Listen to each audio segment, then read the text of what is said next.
everybody? Well, it's never fun to not get your whole match in. You get rest versus being battle tested. How do you balance that tonight? Yeah, I mean, as you say, it's kind of a mixed emotions tonight. You know, I really like Alejandro. We get along very well off the court. We train with each other a lot in Spain, and he had a terrific week last week. Played semifinals, played a lot of matches, played yesterday, and he told me at the net it was a lower back issue that appeared yesterday. So I think the amount of matches he's played maybe in the last 10 days has taken the toll on his body, and it's unfortunate. I really hope he can recover and play well in New York. As far as I'm concerned, obviously, you know, playing one set is better than not playing or, you know, losing, I guess. So I'll get another chance tomorrow, and kind of shaking off the rust tonight. I feel, you know, I can always play better. Hopefully, as the tournament progresses, I'll raise my game. Any change to your preparation after? Oh, I'm sorry. Go ahead. Sorry, apologies. I know. Congrats. Tennis is becoming more and more of a late night event. Players play at 1, 2, 3 a.m.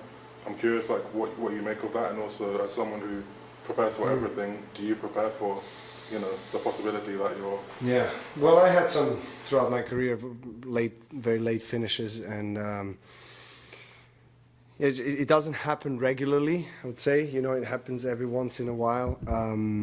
You know, I guess more tournaments are introducing the night sessions that maybe have not had them before. And because of, I guess, the tournaments are normally, you know, looking to get more profit by selling the day session and the night session tickets. That I think early in my career wasn't the case. It was more of a one whole session. But nowadays you have normally when the day session ends, they empty the stadium, particularly in the big stadiums. Then they bring out the people for the night session. That takes time. Whether it's that's good for players, maybe not ideal. But at the same time, you have to find a balance between satisfying the fans. You know, tournaments are looking to obviously gain more profit and more revenue out of it. And then the night sessions are normally the ones that are more entertaining. You know, people get into it. Grand Slams normally have, like, US Open night sessions are probably the most famous night sessions in our sport. So there's also something about it that gets you going. But I understand that if you have a kind of a consistent late night finishes and continuously find yourself in that situation, that it's not good, because it's hard, you know, to wait the entire day. You know, if you wake up earlier, then, you know, it's quite a lot of hours to kill, so to say, before getting out on the court. So yeah, it's a bit challenging for players, and I understand that. So, but again, I think it's one of the main reasons why we have late night finishes is because there is a gap now between day session, night session, because of the reasons that I stated, I think. Novak, can you just talk about the general feeling of playing your first singles match in the United States since 2021 and your first Western and Southern singles match since 2020? Yeah, I mean, the Western and Southern Cincinnati Open in 2020 was played in New York, actually, because of the bubble, and so I haven't played here since 2019. Time flies, you know. 4 years seems like it was yesterday. So it's definitely nice to be back. You know, I've had some really nice memories from this tournament. Winning it in 2018 obviously is a highlight for me, because it was the only Masters I haven't won for years. You know, I lost, I think, 4 or 5 finals, mostly to Roger. So, but I did play well in the past, and you know, was really glad to have a chance to come back to States. You know, it's been 2 years. So I missed it. You know, some of the biggest tournaments in our sport are playing on American soil. So, you know, I'm just excited to play some tennis. So welcome back. Thank you. And so it hasn't only been a long time since you've played in the United States, but kind of a long time since you've played on hard courts. Also, I think last one maybe February. Yeah. How do you feel form-wise? How would you rate your game? Do you feel out there? Well, I mean, difficult to rate in a way based on one set, relatively short set. There was not many exchanges from baseline, mostly dominated by the serve games. But I did make a couple of breaks. I lost the serve once, so yeah, some positives, some negatives. But in the end of the day, it's kind of expected. First match coming back, it'll probably take a few sets for me to really get things going in a right way. And honestly, I mean, I was very surprised with how quick it is and how much ball actually flies through the air.